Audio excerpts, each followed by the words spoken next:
Hey there, folks, and welcome back to the I Am CDB project. I, of course, am your host, CDB. You are not, and welcome to a shave this New Year's Eve. Doing a sort of special shave using the Tim Soap Greek Peach, which was commissioned by Zach Plevridis of Razor and Brush a long time ago. Beautiful peach scent. Oh, really, really nice. I don't think Tim makes soaps anymore, and if he does, maybe I don't know about it, but this is a gem, and thank you, Zach, for sending it. He commissioned it and sent it to a bunch of people in the group years ago, and so Greek Peach. Also using the Razor and Brush Boar. So today I'm going natural hair Boar. I got the Pereira, I think that's the name of it, bowl. And I've made a bow lather. I will say it takes a little more time to use a natural hair brush to make a lather, but I think I've got a pretty decent lather here. And we're just going to use a vintage Gillette Super Speed from, I believe this model is from 1971. And so it's about, what, 47 almost, or 48 years, somewhere thereabouts.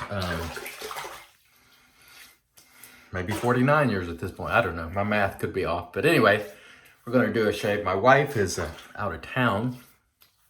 And so just going to do a shave this evening and relax and watch some television. I just finished Narcos Mexico, which was a really good series, as was the original Narcos series. Pretty good stuff. Check that out on Netflix if you like that sort of stuff. I certainly do. Really, really nice. One of the things I notice about this natural hair brush where I'm used to synthetic, it doesn't transfer lather the same way that the synthetic does.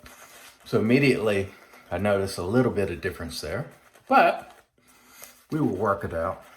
I've got plenty of lather in my bowl, but the way the lather comes off on a synthetic is different than a natural hair brush. And so you just have to make any adjustments. And I almost at this stage never use natural hair brushes. I think this is the only one I own, and it's just because it was a limited razor and brush edition, which they don't make anymore, and was given to me as a gift. And so I've kept this one. It's the only one I own. It's and in my opinion on natural hair is go with Boar. It's inexpensive. It does the same thing Badger does once broken in. And so we've got ourselves I've got a lot of lather on my face. A little heavier than usual, but we'll go with it. I hope everyone is having a good New Year's Eve, end of the year, obviously. And we hope that the coming year will be a good one. I certainly do. I'm wishing the best for everyone. And a lot of people, make resolutions and so on. I kind of have wishes. I mean, I'm going to make some resolutions for myself. Getting back into shape and so on will be one. But beyond that, my wish is that people will sort of stop assuming the worst about everybody at all times, You see all this stuff on social media and, someone's playing the circle game and they claim it's something else and they just assume the worst at all times. And it's crazy. So I hope people will stop, think, give folks the benefit of the doubt and not just assume the worst at all times. That's what I hope. I doubt that will happen, but, one can hope. And also, I would like to try to remain grateful. That's something I would like to do personally, is just continue to remain grateful for friends and family and those who have helped. And especially want to give a shout out to the folks in Razor and Brush. I'm not in there much anymore because I'm not on Facebook a ton. I'll post a little bit on my I Am CDB page, and occasionally, I'll post a status or something. on my, personal profile, but I'm not on there a ton. And to be honest, it's because it got to be annoying. And I'm not speaking of the Razor and Brush group specifically, but just honestly, since the president was elected, things on social media just have become so toxic, and it's just constant arguing, and it's mostly a waste of time, but we engage in it. And it's sort of off-putting. It wasn't this way before. It wasn't nearly as bad as it is now, and it's just gotten worse and worse and worse. And so I sort of post my videos, and I'll browse. I'm what they call a lurker in Razor and Brush now. So I'll sort of skim and read things, but I just don't have any interest in arguing with people all day long about politics. And sometimes you see it, and you see things that are just patently false. And as a person who I'm really interested in facts, and especially I'm very critical of the media, because I think by and large a lot of them are doing a terrible job. And so when I see these threads and they're false, I'm tempted to jump in, and it's best for me to avoid, so I just say, I'm not going to say anything, I'm just going to, because there's no point, because none of the people are really looking to be convinced, or even half the time they don't even consider your idea. And again, that's all over social media. So I'll post things on Twitter because you can just kind of post it and walk away. But in these groups, if you post something like that, it becomes a whole ordeal, and it gets a lot of people upset. And so it just got to the point where I was just like, I'm just going to sort of lurk around, try to stick to shaving content. And it's funny because that's a reversal of my feelings like 3 or 4 years ago, when some suggested there should be no political talk in Razor and Brush. I was against it, because I was like, no, we should be able to talk about whatever we want, because people were behaving themselves. And then I think in some ways, it just got worse and worse, not necessarily in Razor and Brush itself, but all over social media, with just the constant people who love or hate President Trump. And I don't have any interest in arguing about President Trump, because I've said this many times, and I'll say it again. I did not vote for President Trump.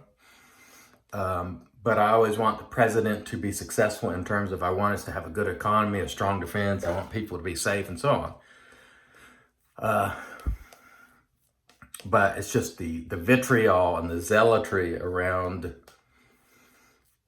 Trump, both pro and con, it's just so crazy that, I sort of lurk, and I don't see everything that's posted, but I do try to, skim, and so I'm around. I'm just not looking at everything. And then the other thing is, people try to take shots at other people when they're down, I've noticed. And this is, again, on social media as a whole, Facebook, taking shots at people, trying to provoke folks, and so on. And I'm not interested in that.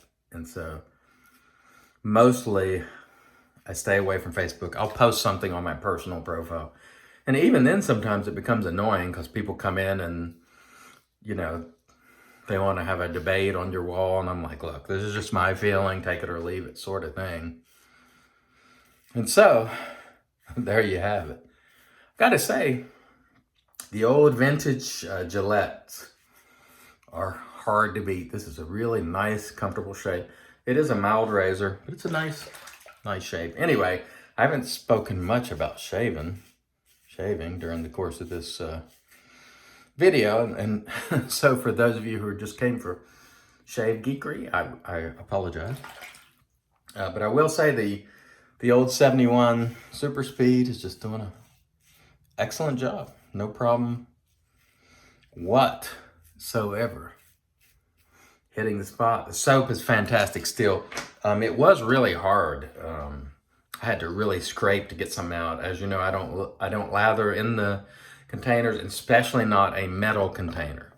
I don't care what anybody says, it will rust. if you leave water in it. I have experimented with that on my own, and it will rust. So I don't see any reason to tempt fate in that regard.